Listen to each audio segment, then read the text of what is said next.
Assalamualaikum warahmatullahi wabarakatuh. Saya sekarang berada di area lokasi makam Raja Muhammad Luwung.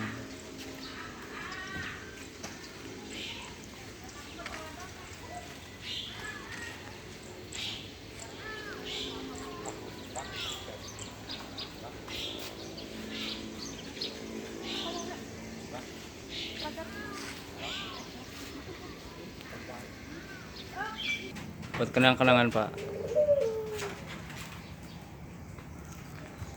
Maaf.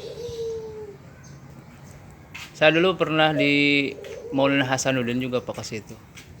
Cuman sendiri waktu tahun 2006-2005. Kemana? Maulana Hasanuddin, terus ke Buya. Hasanuddin. Buya. Serang. Buya waktu masih hidup, yang di situ. Oh iya, mangga. Mangga. Waalaikumsalam warahmatullahi wabarakatuh. Pernah ketemu sama Kiai Hasanuddin? Sama Buya, Abuya Dimyati. Abuya Dimyati. Hasani apa Abuya Dimyati? Abuya Dimyati. Dimyati. Nah, waktu masih hidup tuh. Yang di Gunung Karang itu. Iya. Bukan. Cisantri, Pak. Hah? Cisantri. Bapak jadi santri sana? Yang di Cisantrinya itu. Hah? Cisantri. Oh.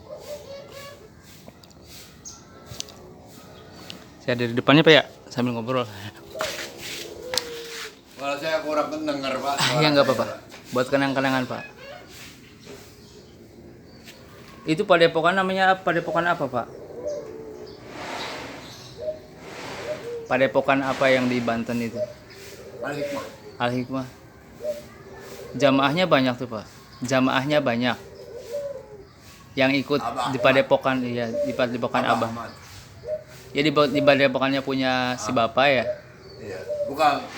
Dia punya Abah Ahmad aja mah. Abah Ahmad. Pendatang. Asli saya pendatang, Pak. Jadi saya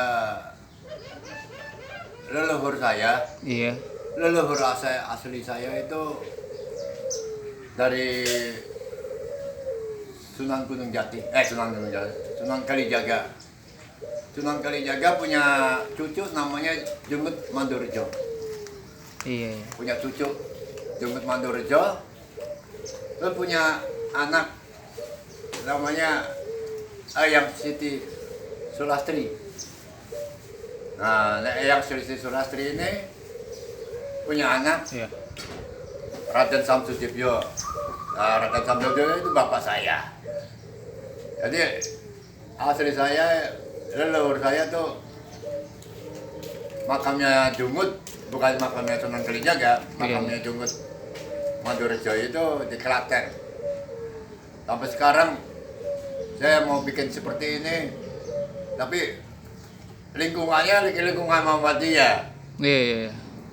Sama MTA NU cuma berapa persen di atasnya apa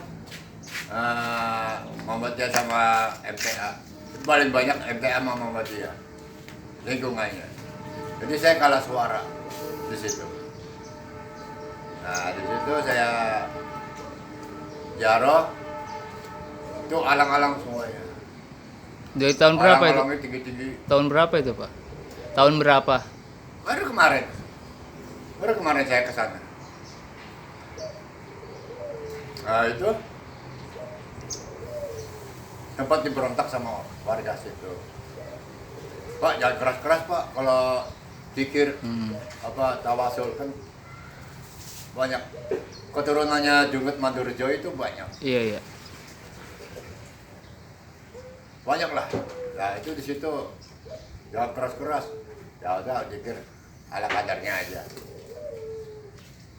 Nah, terus setelah itu ya saya jalan lagi. Setelah selesai tawasul di situ sama keturunannya Junggut, saya jalan lagi sampai ke sini. Ya makam wali Habib. Iya. Yang utama Habib Utbi. Itu yang di Pekalongan ya? Keluarganya. Iya. Sama Umar, Habib Toha, Iya. Habib Ahmad. Di Pekalongan yang namanya Bik Yahya itu saya samperin. Iya. Berarti di Pekalongan mampir berapa lama, Pak? Pekalongan saya lama juga. Ada 5 hari di Pekalongan di Habib Lutfi. Tapi saya nggak ketemu sama beliau. Habib Lutfinya kan sibuk ya. Buku dia masih hidup tapi saya nggak ketemu. Saya pengen cium tangannya. Itu aja buat barokah. ya ingin apa namanya bisa ketemu orang-orang yang punya power. Tapi si bapak tuh punya keturunan pak, punya keturunan. Ya punya pak. Iya iya. Keturunan saya 2, anak saya 2. Di mana tuh pak? Hah? Di mana? Di Kebumen. Oh, berarti istri orang Kebumen. Istrinya orang Kebumen. Istri saya orang Kebumen. Istri saya orang Kebumen, anak saya 2. Udah usia berapa tahun? Anaknya udah usia berapa? Anak saya udah 28. Yang besar. Iya. Yang kecil ini masa 18. Beda jaraknya jauh pak. Hikmah selama perjalanan mendapat rintangan apa pak? Kalau buat rintangan sih banyak pak. Kayak saya begini ngobrol di lingkungan di daerah Alas Purwo. Iya. Ngobrol-ngobrol sama teman, saya pikir teman saya ya. Ngobrol biasa. Ternyata jin. Iya iya. Ya bisa saya tahunya jin itu dari mana? Ya dia masuk ke dalam gua macan. Gua itu nggak ada ujungnya pak. Gelap banget, saya center. Ini orang kok masuknya kemana? Yang tadi ngobrol sama saya. Iya. Udah aku hilang aja. Aku balik lagi. Takutnya ada kejadian apa-apa kan di luar nalar. Di daerah asing.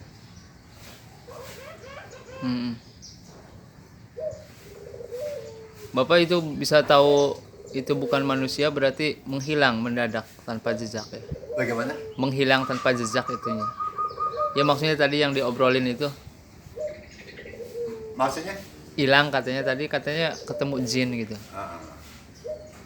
Saya sering tirakat juga di Gua Macan. Itu ada gua banyak di situ di Alas Purwo.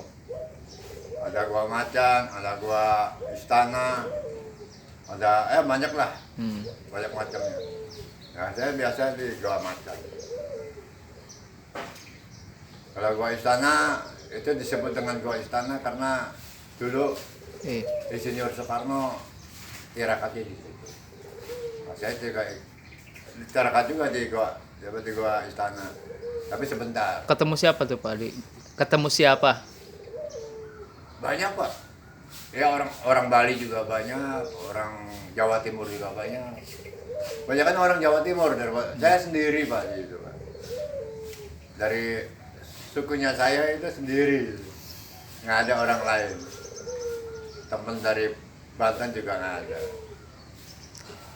Kalau di Gua Macan, di Gua Macan gimana? Hawa auranya gimana Pak? Maksudnya? Aura mistisnya tuh. Aura mistisnya. Gimana selama di Gua? Di Banten? Bukan yang di Gua Macan itu. Oh di Bali? Di Gua Macan ya? Aura mistiknya tuh ya kayak gitulah pak. Ada suara aura macan. Tapi nggak ada bentuknya pak. Iya iya. Kalau kita lihat ada macan ya masih mending. Iya. Ini menggema di dalam goa, tapi nggak ada bentuknya. Itu pak. Orang-orang emang bilang itu goa macan. Emang tadi sih saya hanya nama aja gitu. Ternyata bener. Suaranya ada, bentuknya nggak ada. Itu goa macan. Terus di apa di Bromo. Di Gunung Bromo. Gunung Bromo, Jawa Timur. Ah, Iya. di Bromo saya hampir ke Sawer. Hmm. Jadi habis turun dari Pura, Iya. karena ini kan Pura nih. Iya. Nah, habis jalan-jalan di Pura ada orang jualan juga di situ. Orang jualan. Habis jalan nih mau turun, mau keluar dari Bromo ini. Nah, terus ada wanita. Dan wanita itu menghadap ke arah perkampungan. Ngeliat kampung lah. Iya. Loh, ibu sendiri ibu? Saya bilang begitu. Iya pak, saya sendiri. Mau pulang? Iya pak, ayo bareng sama saya. Saya juga mau turun ke bawah. Masih di pasir, ada pasir. Di Bromo. Udah jalan, gandengan sih enggak, jadi ya berdua jalan iring-iringan gitu. Dalam perjalanan beberapa langkah itu saya tanpa sadar saya seperti pusing, kepala saya pusing. Terus kok apa tadi jalannya tanah saya yang saya injak ini apa gurun pasir semuanya pak. Itu Bromo pak. Kok sekarang kok ada aspal dan kiri kanan rumah bagus-bagus. Iya. Nggak umum lah rumah di perkampungan, rumahnya kayak rumah di Jakarta yang harga 2M, 3M gitu, gede-gede lah gitu. Ya dari situ saya jalan sama dia, terus sampai di rumahnya, Pak masuk Pak. Udah Bu, saya mau lanjut lagi perjalanan saya. Dan yang aneh lagi Pak, di WA saya, di HP saya, itu yang namanya GPS, itu nggak berbentuk Pak, muter terus Pak. Oh, berarti kayak mati ya? Iya, maksudnya kayak nggak aktif, nggak normal. Muter Error. terus. Iya, error gitu. Nggak tahu arahnya kemana itu. Iya. Yang utara mana ya? Iya, betul, itu kayak semacam kejadian misis yang di Tiga Bermuda itu, yang kompas itu mati. Hah? Iya, waktu kayak mirip kejadian di Laut Segitiga Bermuda tuh. Ya, aku nggak tahu itu. Iya, di Amerika. Itu kalau ada kompas daerah situ atau kapal lewat itu kompas itu nggak aktif. Oh begitu. Nah, Itu juga begitu Pak. Iya. Muter arah kompas. Nah, terus saya matiin HP saya. itu di mana Pak? Di mana tadi kejadian? Di mana? Di Bromo Pak. Di Bromo. Itu arah mau turun. Jadi masih jauh ke jalan tanah aja masih jauh. Nah, pohonnya pun masih jauh.